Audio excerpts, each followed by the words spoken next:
السلام علیکم۔ S M Islamic Urdu میں آپ کو خوش آمدید۔ کروڑوں درود نبی کریم صلی اللہ علیہ وآلہ وسلم پر اور آپ صلی اللہ علیہ وآلہ وسلم کی آل پر، جنہوں نے ہمیں راہ ہدایت دکھائی۔ آج کی ویڈیو شروع کرنے سے پہلے میری اپنے ناظرین سے گزارش ہے کہ اس چینل کو سبسکرائب کریں اور ویڈیو کو لائک کریں تاکہ دین کا پیغام پوری دنیا تک پہنچ سکے۔ حضرت عمر فاروق رضی اللہ تعالیٰ عنہ کے دور خلافت میں ایک پادری نجران سے آیا۔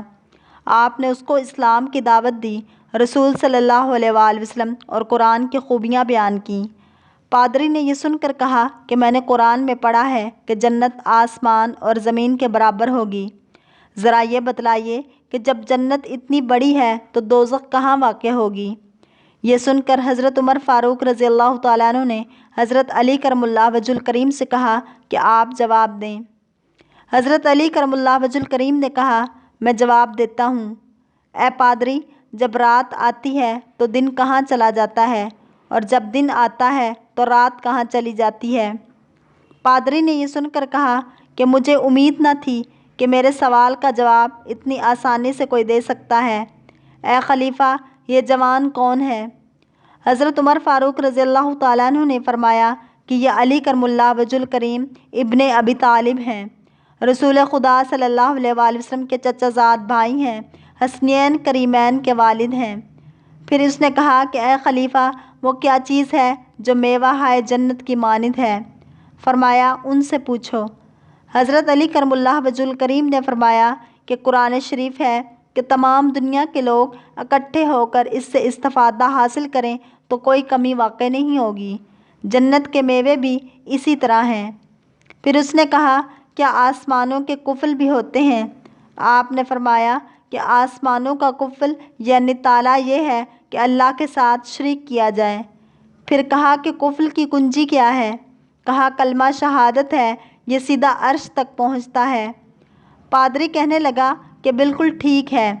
پھر پوچھا کہ اب یہ بتلائیے کہ زمین پر سب سے پہلا خون کس کا گرا؟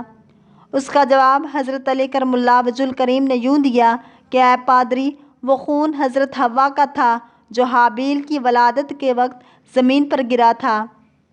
پادری بولا، سچ ہے؟ اچھا، ایک سوال اور بتا دیں۔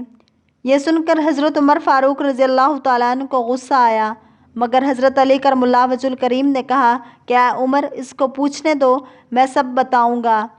کہنے لگا کہ بتائیے، خدا کہاں پر ہے؟ حضرت علی کرم اللہ وجہ الکریم نے کہا کہ ایک روز میں حضرت صلی اللہ علیہ وآلہ وسلم کی خدمت میں تھا کہ ایک ملک حضرت صلی اللہ علیہ وآلہ وسلم کے پاس آیا۔ آپ صلی اللہ علیہ وآلہ وسلم نے پوچھا کہ کہاں سے آ رہے ہو؟ فرشتے نے کہا کہ 7ویں آسمان سے، اپنے رب کے پاس سے۔ اسی طرح دوسرا آیا، اس سے بھی یہی سوال ہوا۔ جواب دیا، زمین کے 7ویں طبق سے، اپنے رب کے پاس سے۔ غرض ایک مغرب سے، ایک مشرق سے آیا۔ سب نے یہی جواب دیا کہ فلاں جگہ اپنے رب کے پاس سے آیا ہوں۔ پس اے نصرانی، اللہ یہاں بھی ہے، وہاں بھی ہے، آسمان پر بھی ہے اور زمین پر بھی ہے، وہ ہر جگہ موجود ہے۔ اگر آپ کو ہماری یہ اسلامک ویڈیو پسند آئے تو کمنٹ سیکشن میں اپنی رائے کا اظہار ضرور کیجیے گا تاکہ ایسی اسلامک ویڈیوز آپ تک پہنچتی رہیں۔